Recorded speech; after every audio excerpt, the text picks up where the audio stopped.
Hey guys, আজ আমি explain করব স্কুইড গেম সিরিজের সিজন 1 এর 5 নম্বর এপিসোড।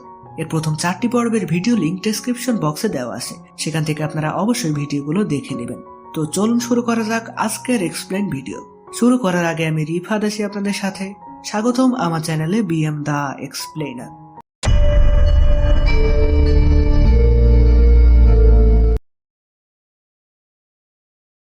আগের পর্বে আমরা দেখেছিলাম খাবার নিয়ে ঝামেলা হওয়ায় রাতে লাইট বন্ধ থাকা অবস্থায় নিজেদের মধ্যে মারামারি করে 27 জন প্লেয়ার মারা যায়।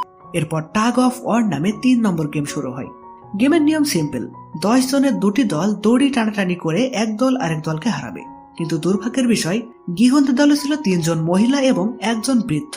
তবুও তারা বৃদ্ধের প্ল্যান মতন চেষ্টা করে, কিন্তু তাতেও কাজ না হলে সাঙ্গু তাদের বলে ইচ্ছা করেই কয়েক পা সামনে ঢিল দিতে।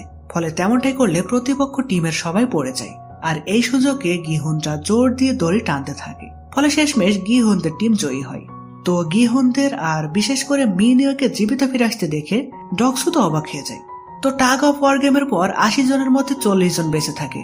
এদিকে দেখানো হয় মৃত প্লেয়ারদের বডিকে নিয়ে গিয়ে সেগুলো জ্বালিয়ে দেওয়া হয়, এবং যেই কফিনে সেই চিহ্ন দেওয়া আছে, অর্থাৎ মৃত প্রায় প্লেয়ার থাকা কফিনগুলো না পুড়িয়ে সেগুলো গোপন ভাবে সরিয়ে ফেলা হয় এবং কফিন ব্যতীত সেখানে আগুন দেওয়া হয়, যাতে সবাই ভাবে কফিনটা হয়তো পুড়িয়ে ফেলা হয়েছে।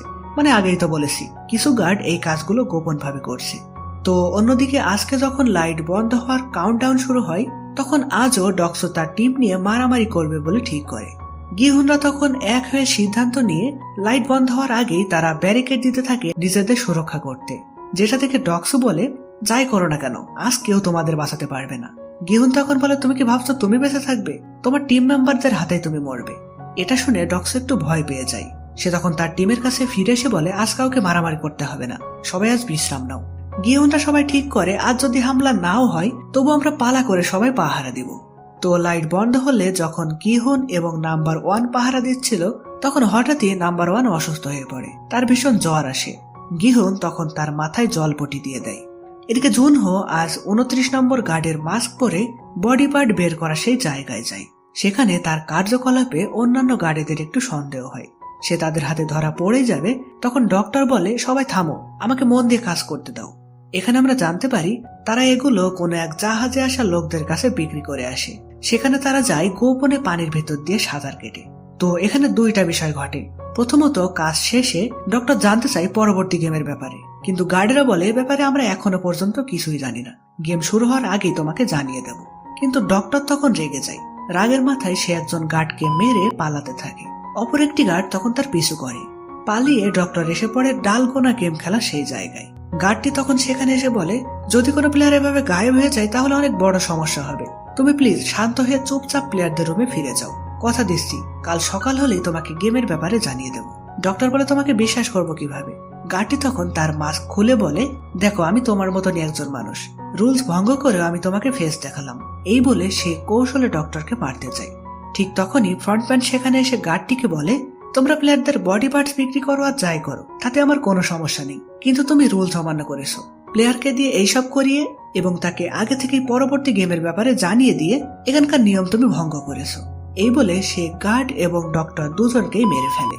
আর দ্বিতীয় বিষয়টা হলো বডি পার্ট বের করে যখন সেগুলো জুনহো এবং গার্ড 28 একসাথে ডেলিভারি করতে চাচ্ছিল, তখন তারা একটি গোপন সুড়ঙ্গের ভিতর দিয়ে যায় এবং সেখানে অনেকগুলো বোম সেট করা দেখতে পাই।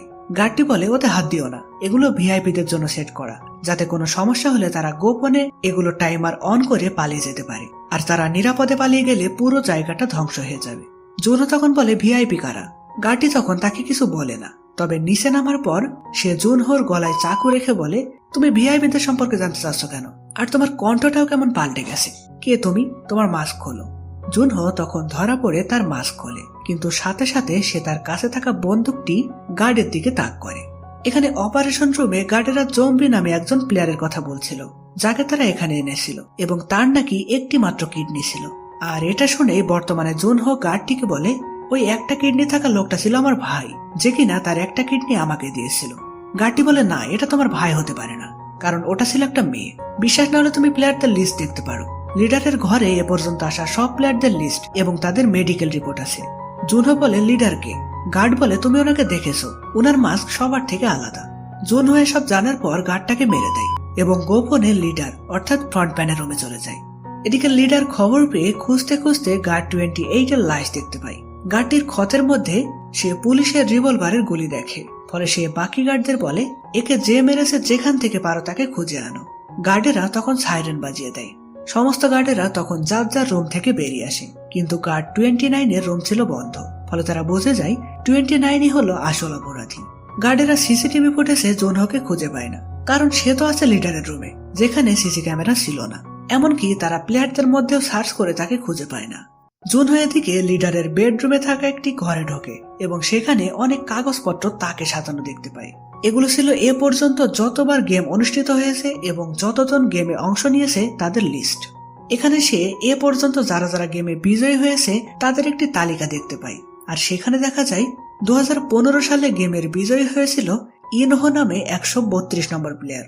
এটা তো তার ভাইয়ের নাম, আর ঠিক এই বছরেই তার ভাই নিখোঁজ হয়েছিল। ফলে সে 2015 সালে হওয়া গেমের প্লেয়ার লিস্ট চেক করে এবং দেখতে পায় বিজয়ী প্লেয়ারটি ছিল তারই নিখোঁজ ভাই ইনহো। তো তার ভাইয়ের আসলে রহস্যটা কি? সে কি রহস্য উদ্ঘাটন করতে পারবে, নাকি তার আগেই সে ধরা পড়ে যাবে? এইরকম প্রশ্ন রেখেই 5 নম্বর এপিসোডটি এখানেই শেষ হয়। তো গাইস, কেমন লাগলো আজকের এপিসোডটি কমেন্ট করে জানাবেন। আর পরবর্তী এপিসোডে কি কি হতে চলেছে সেটা জানতে আমাদের চ্যানেলটি সাবস্ক্রাইব করে আমাদের সাথেই থাকুন। তো দেখা হচ্ছে পরের ভিডিওতে। ততদিন পর্যন্ত ভালো থাকবেন, সুস্থ থাকবেন।